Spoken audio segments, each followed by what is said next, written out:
Perfect. All right. Hi, Mr. McGuire. Thank you so much for meeting with me. How are you today? No trouble. I'm good. How are you? Good. Okay, so the purpose for us meeting today was to discuss some of the results from our teacher empowerment and efficacy survey that we sent out, and then the action plan that we developed. So before we got into kind of developing the action plan, I wanted you to kind of have a starting point of where I started at when I was considering all of this. So I started out by just researching the teacher efficacy and empowerment from established sources. And then I took that information and I developed a way to measure teacher efficacy and empowerment. And I used our North Carolina teacher working conditions survey and took those questions directly from there. And then I also used our Get Better Faster walkthrough form and observed a couple classrooms to kind of see what was happening in the classroom. And then I administered the teacher condition survey just to kind of measure the specific points at Bessemer City so that we could get a feel for what was happening. Any questions about that part? No, I don't think so. You said you used the questions from the teacher working condition survey, but you didn't use the data from the working condition survey. You collected your own data. Yes, exactly. Gotcha. Okay. So, I went back and looked at our previous North Carolina teacher working condition surveys, and I just took the questions directly from there, but I administered the survey to our current staff here. Got it. Okay. And so with that being said, so 66% of the teaching staff completed the survey, and using the survey results, the walkthrough observations, and then kind of following up with a couple teachers, just having verbal discussion based off some things that I saw in the survey. I took that information and compiled it, and then I presented it to the Student Achievement PLC that I worked with during the last task where we were focusing on student learning. And so there were three major areas for consideration to help us kind of build teacher efficacy and empowerment here at Bessemer City. And so the first major area that we wanted to focus on as a PLC was that teachers disagreed with the fact that they had a voice or representation in our instructional practices and ability to make decisions that impacted the instruction in the classroom. And so the three visuals that I put there for you kind of give you an idea of the fact that about 55% thought that, or said that they disagreed with the fact that they were trusted to make sound professional decisions about instruction. And then about 45% said that they did not have a role in setting grading and student assessment practices. And then the bottom visual there is one that shows the representation for the fact that they disagree that they have a role in selecting instructional material and resources. And so then I follow this up kind of just based off of what I see on a daily basis, and then talking to a couple of teachers about ways that they felt this happened currently here, and then some ideas that they thought might help. And then I brought that to the PLC, leading us into our action plan in just a moment. Okay. And so the second major area that we focused on was that the data represented teachers disagreed with having a voice in the selection of new staff members.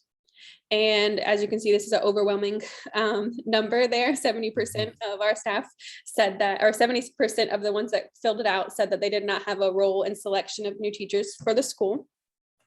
And so we felt like that was a really big, this was probably one of our biggest ones that had disagreements of numbers, or largest percentage of numbers. Sure.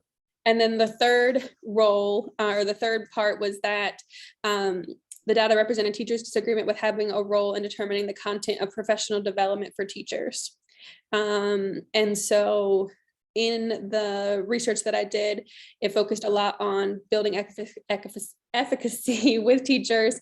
When it's a hard word to say. Yeah, I was struggling with that one just now. But that we can build that with them when we are able to kind of get their buy-in and build that confidence with them. And so this is one of those bigger areas that we felt as a PLC needed to be focused on. Questions Gotcha. about any of those points? No, I don't think so. Okay. So based on these points and talking to teachers and those observations, we compiled or developed an action plan that would kind of help us to start changing those disagreements and helping to build that teacher efficacy in the building. And so the first one that we wanted to address was the instructional practices and methods. And so our curriculum currently is provided from the county and mandated through that as far as what we have to use. But as a PLC, we wanted to still make sure that teachers felt heard and that their concerns were, at least discussed as to what we could do better to support them. And so we came up with an idea of having a survey that teachers could kind of put their concerns in as far as instructional methods or the curriculum uses, the materials that they have to use, that type of a thing. And then taking that data, sharing it with SIT, and having that kind of be part of our monthly SIT meetings for something that we can put together a plan that we can then present to our district level academic team, that there might be additional curriculum or better resources that we can use here at our Title I school. And so with that, or with those actions, we hope to be able to increase that percentage of teachers that agree that they have a say in what they're doing in their classroom and what materials they're using, because hopefully with that, teachers will feel confident in their instructional methods, and that will lead to our students having better success in the classroom.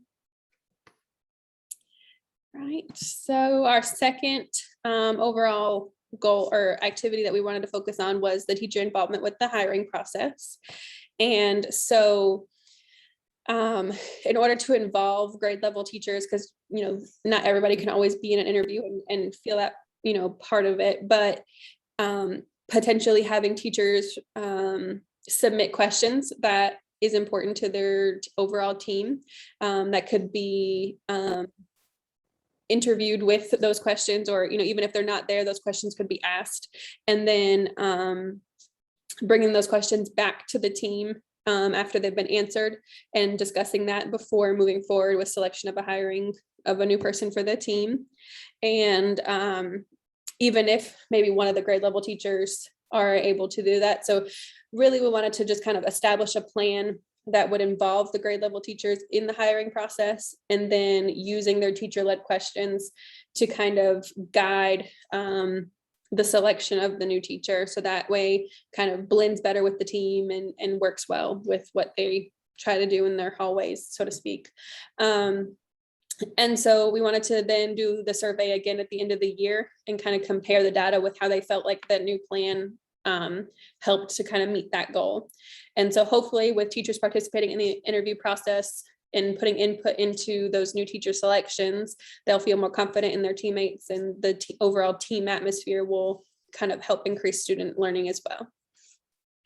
So then our last activity on our action plan was to work around professional development using teacher input, where they feel like we thought we would send a survey out and kind of get an idea of areas of need that teachers felt like they needed support from, and then plan and implement new PDs based off of those particular areas. So maybe not everybody's forced to go to all of them, but they can go to the ones that truly address the areas of concern for them.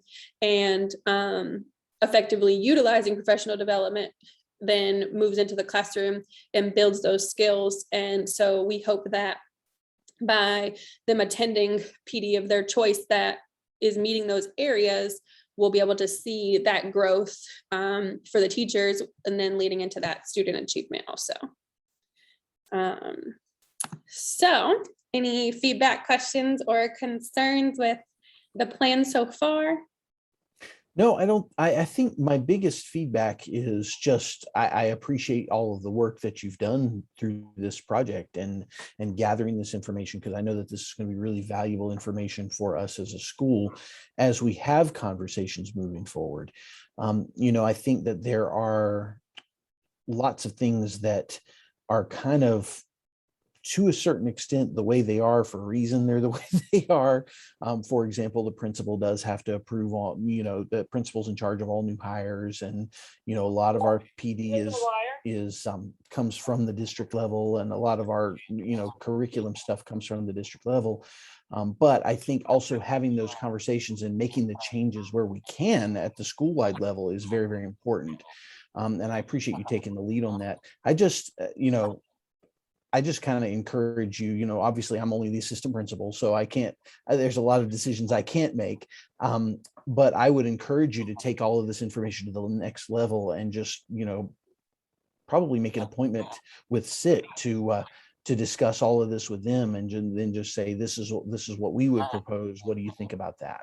Yeah, definitely. And that's kind of where that was leading into my next steps and making sure that I kind of follow that process. I really appreciate you saying that.